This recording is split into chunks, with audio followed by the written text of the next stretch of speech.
คอยข้ามเด้อมีแต่เฮาสิยัดใส่เลยใส่กระทงของเฮา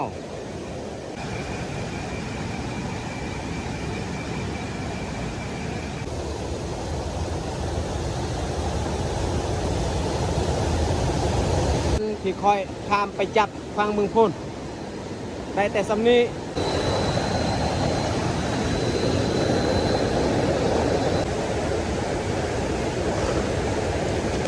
บางย่านนี่เขาคิดว่าบ่ได้สำหรับคนงานคืนนี้กราบสบายดีเบิร์ดสุขูสุคนยินดีตอนรับเข้าสู่ซองเบายูตอนแรกวันนี้คอยก็ได้พาน้องแยกนี่ออกไปหาเยื่องเครียดโอเคไม่แต่ทุกคนสามารถติดตามเบิงการออกหากินของเฮาในคืนนี้ตอนนี้ก็เวลา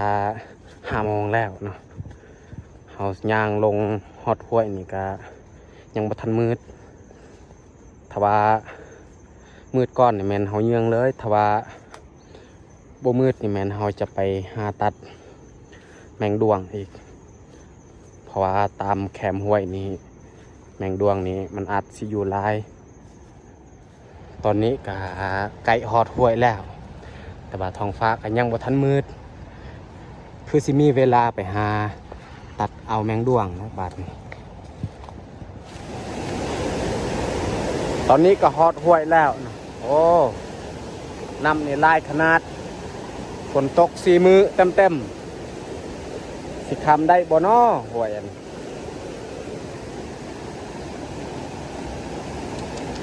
ลาย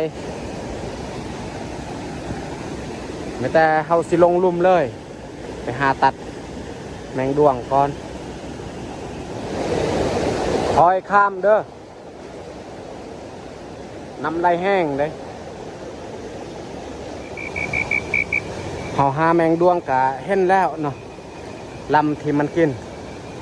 ไม่แต่เฮาสิลองไปตัดเลย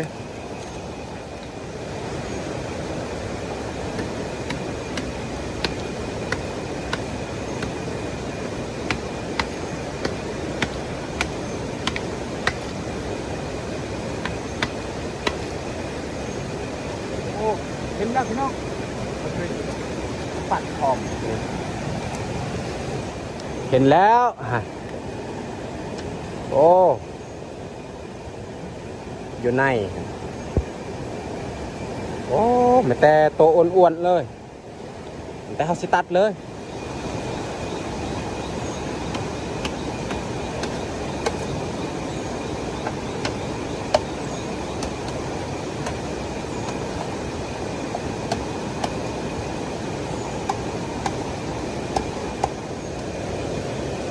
มีแต่เขาสิยัดใส่เลยใส่กระทงของเขา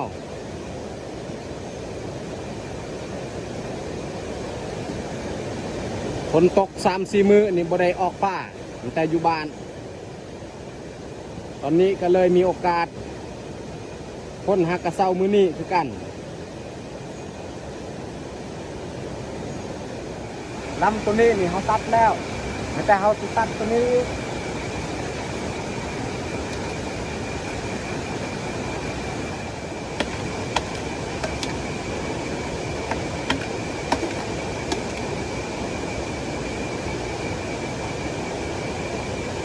นี่จะตัดโอ้ได้แล้วทุกคนนี่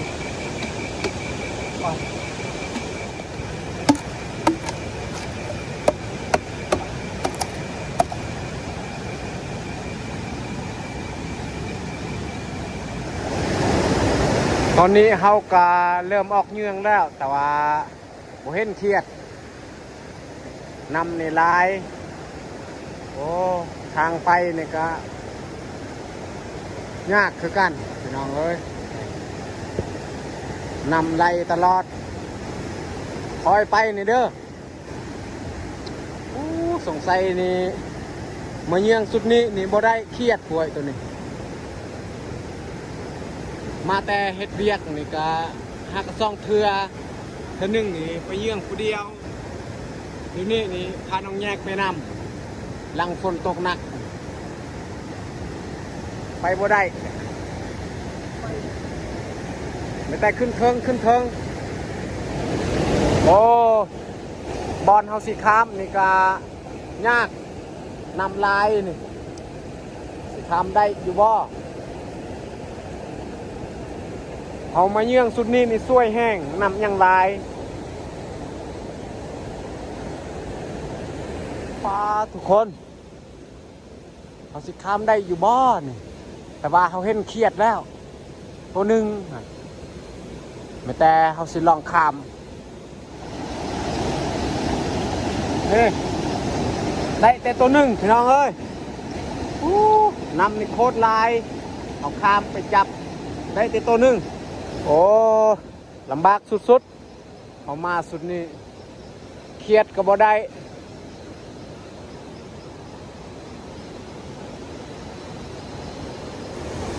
เขาเห็นแต่เครียดน้อยตัวแม่นี่บ่มี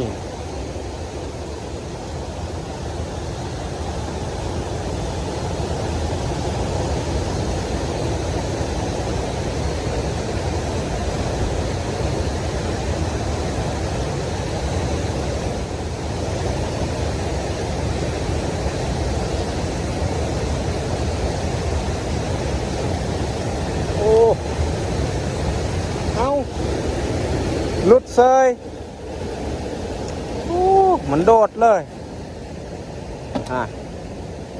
บ่เห็นแล้วโอ้แหงเครียดบ่มีก็ปล่อยให้มันหลุดอีกเครียดน้อยคือกันเอา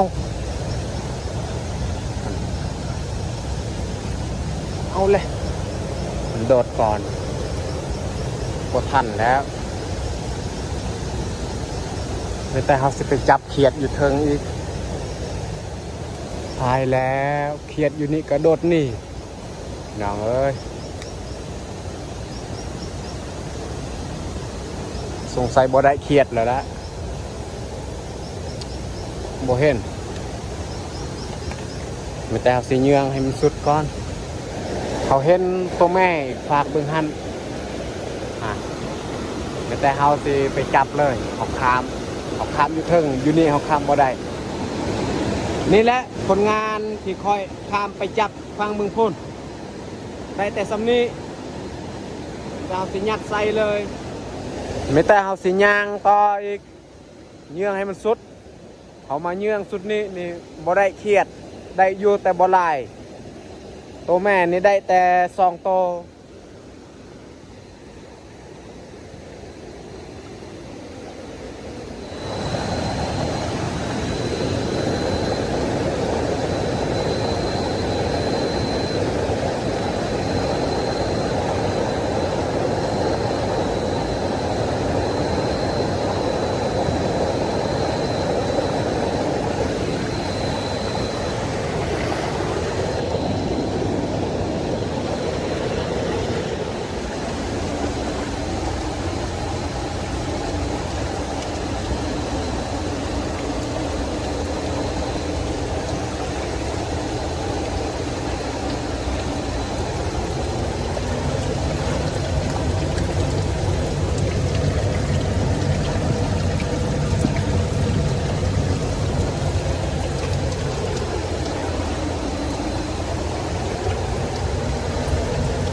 เขาเห็นกับทางพี่น้องเอ้ย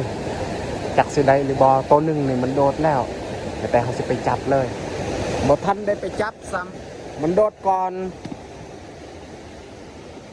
กับทางหัน2 โตแต่ว่าบ่ได้จับพอโตเลยมันโดดก่อนโอ้เสียดาย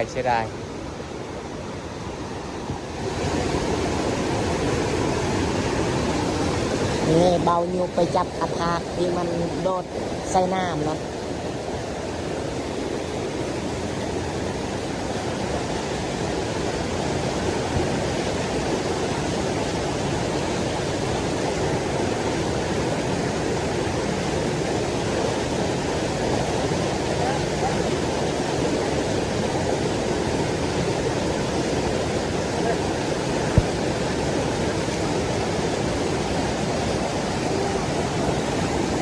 ยาวเลยพี่น้องเอ้ย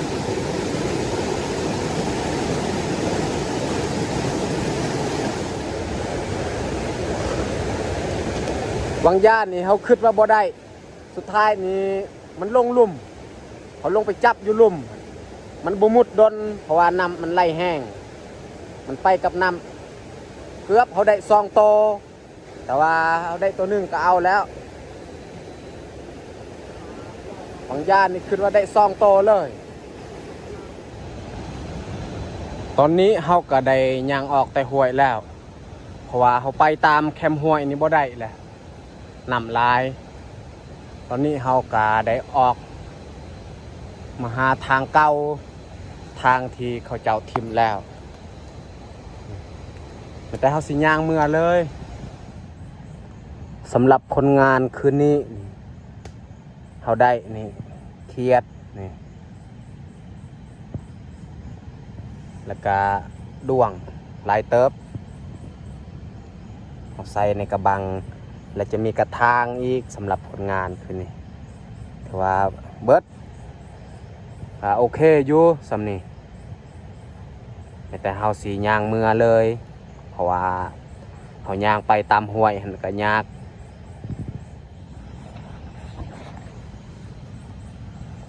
นี่ดวงของเฮาลายเติบอยู่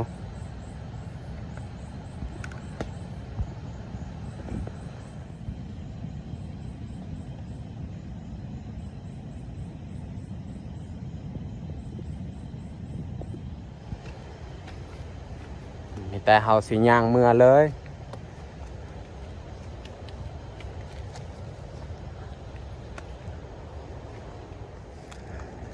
อันนี้จะเป็นทางเก่าทางที่สมัยโบราณเขาย่างไปลงห้วยเขาย่างไปทางตรงนี้แล้วเดี๋ยวนี้นี่ทางมันหกแล้ว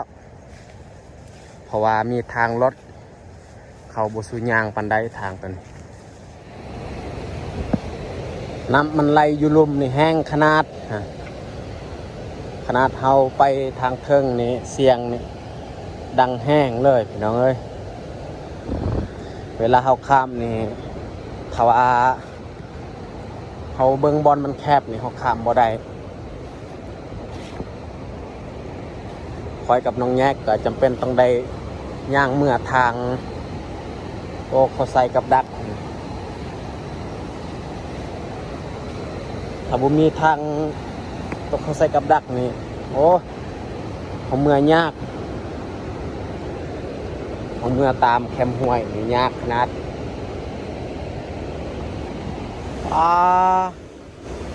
ดินเจือนอยู่นี่เกือบมันเจือนฮอดทางเลยโอ้อันตรายถ้าเขาไปช่วงฝนตกนี่แห้งเป็นตะย่านคักนี่ทางตัวหอยางอันนี้ก็เกือบขาดเลย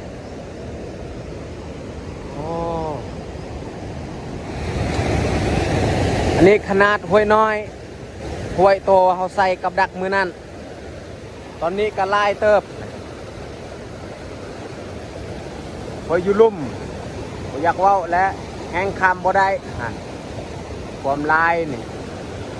เขาคำบ่ได้ถ้าเขาเบื้องบอลมันกว้างแน่จึงคำได้น้ำมันบ่ไหลแห้ง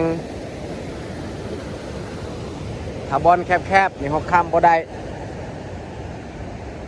เทียดนี่เขามา